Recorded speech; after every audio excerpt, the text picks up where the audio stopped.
اللہ کے نبی کے دور میں ایک آدمی اسلام قبول کرتا ہے، مسلمان ہوتا ہے، پڑھا لکھا تھا.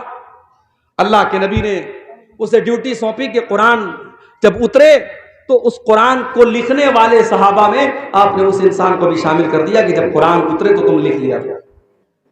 بخاری کے الفاظ ہیں کچھ دنوں تک وہ اللہ کے نبی کے ساتھ رہا اور اللہ کے نبی کے ساتھ کچھ قرآن کی آیتوں کو اس نے لکھا بھی، اور اس کے بعد وہ مرتد ہو گیا، وہ کافر ہو گیا، وہ اسلام کو چھوڑ کے چلا گیا، دوبارہ عیسائی بن گیا.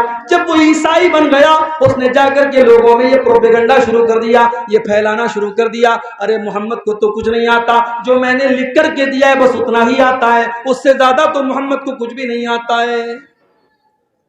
اللہ کے نبی پر جھوٹی تہمت لگا رہا ہے، جھوٹا بہتان لگا رہا ہے، الزام لگا رہا ہے. اللہ کے نبی خاموش رہے، کوئی جواب نہیں دیا. اللہ کے اوپر آپ نے چھوڑ دیا کہ اللہ تیرے نبی کا مذاق اڑا رہا ہے، اب تو فیصلہ کر دے. کچھ دنوں کے بعد اس کی موت ہو گئی، وہ آدمی مر گیا. مرنے کے بعد اس کی قوم کے لوگوں نے اس کو قبرستان میں لے جا کر کے دفن کیا. رات کو دفن کیا، اگلے دن کیا دیکھتے ہیں، اس کی لاش قبر کے باہر پڑی ہوئی. اس کے ساتھیوں نے کہا لگتا ہے محمد صلی اللہ علیہ وسلم اور ان کے ساتھیوں نے بدلہ لیا ہے، اسے دشمنی لی ہے اور اس کو قبر سے باہر نکالا ہے. انہوں نے اور گہری قبر کھودی اور گہرا گڈھا کھودا اور اس میں اس کو دفن کر دیا. اگلے دن پھر جا کے دیکھا تو لاش باہر رکھی ہوئی ہے. 3 دن تک لگاتار گڈھا کھودتے رہے، اس انسان کی لاش کو زمین میں دفن کرتے رہے، لیکن زمین نے اس کی لاش کو قبول نہ کیا. جب تیسرے دن بھی ایسا ہوتا چلا گیا، وہ سمجھ گئے کہ یہ انسان کا کام نہیں ہے، یہ اللہ کا کام ہے، یہ اللہ کی طرف سے غضب نازل ہو رہا ہے. انہوں نے لے جا کر کے اس کی لاش کو کوڑے میں پھینک دیا. میرے بھائیوں، آج بھی اگر کوئی نبی کا مذاق اڑاتا ہے، کوئی اللہ کا مذاق اڑاتا ہے، اس کا انجام بہت برا ہونے والا ہے. یہ بات یاد رکھو، 1400 سال سے لے کر کے آج تک کی تاریخ گواہ ہے. نبی اکرم کا مذاق اڑانے والا اور اسلام کا مذاق اڑانے والا آخرت میں تو جو ہوگا ہوگا، دنیا میں بھی وہ برباد ہونے والا ہے. میرے پیارے اور آگے بڑھی، ایک اور چیز ہمیں جہنم میں لے کر کے جانے والی ہے. یا ایھا الذین آمنوا لا تاکلوا الربا اضعافا مضاعفا. اے ایمان والو، تم سود نہ کھانا، تم بیاج نہ کھانا. واتقوا اللہ لعلکم تفلحون. اللہ سے ڈرو تبھی تم کامیاب ہو سکتے ہو، تم سود کھا کر کے کامیاب نہیں ہو سکتے. سود کھانے والا، بیاج کھانے والا، یہ بھی جہنم کو اپنے اوپر لازم کر رہا ہے. اللہ کے نبی نے صرف سود کھانے والے پر لعنت نہیں کی، آپ نے فرمایا لعن اللہ آکل الربا وموکلہ وکاتبہ وشاہدیہ. اللہ تعالیٰ کی لعنت ہو سود کھانے والے پر، سود کھلانے والے پر، سود لکھنے والے پر، سود کی گواہی دینے والے پر. اور آپ نے فرمایا سب برابر ہیں. اسی لیے علماء کہتے ہیں کہ بینک میں کوئی جاب کرنا صحیح نہیں ہے، کیونکہ بینک کا پورا کام سود پر ہوتا ہے. بینک میں آپ کوئی بھی کام کریں گے وہ سود میں سپورٹ ہوگا اور بیاج میں سپورٹ ہوگا. آج بینک میں جاب کرنا تو چھوڑ دیجئے، مسلمان دھڑلے سے سود کھا رہا ہے. سود پر مسلمان اپنے مسلمان بھائی کو قرضہ دے رہا ہے اور بیاج کی رقم دھڑلے سے کھا رہا ہے. میرے پیارے ساتھیوں، یہ سود کھانا، اکل الربا، یہ بیاج کھانا، یہ اللہ کے نبی فرماتے ہیں کہ ہلاک کر دینے والے گناہوں میں سے، جہنم میں لے کر کے جانے والے گناہوں میں سے ہے. اور اتنا بڑا گناہ ہے سود کھانا. اللہ کے نبی فرماتے ہیں سود کے 70 سے بھی زیادہ درجے ہیں، جن میں سب سے ہلکا درجہ یہ ہے ان یزنی الرجل بامہ، انسان اپنی سگی ماں کے ساتھ زنا کرے. جتنا بڑا پاپ یہ ہے، اس سے بھی کہیں بڑا پاپ یہ ہے کہ انسان سود کھائے. اللہ ہم سب کی حفاظت کرے. آج سود الگ الگ شکلوں میں ہمارے اور آپ کے گھروں میں داخل ہو رہا ہے. میرے پیارے ساتھیوں، اب یہاں ایک سوال لوگ پوچھتے ہیں کہ بینک میں ہم جو سیونگ اکاؤنٹ کھولتے ہیں، آج کے دور میں جو ہمارے ملک کے حالات ہیں، ہم بغیر بینک کے اکاؤنٹ کے کوئی کام نہیں کر سکتے. ہر چیز میں بینک میں اکاؤنٹ کی ضرورت پڑتی ہے، اور سیونگ اکاؤنٹ میں بینک میں انٹرسٹ آتا ہے. تو اس انٹرسٹ کا ہم کیا کریں، اس بیاج کا ہم کیا کریں؟ اس کا صحیح جواب یہ ہے، جو جواب علماء نے دلائل کی روشنی میں دیا ہے، کہ اگر بینک میں آپ کو انٹرسٹ مل رہا ہے، بیاج مل رہا ہے، اس پیسے کو آپ اپنے اوپر استعمال نہیں کریں.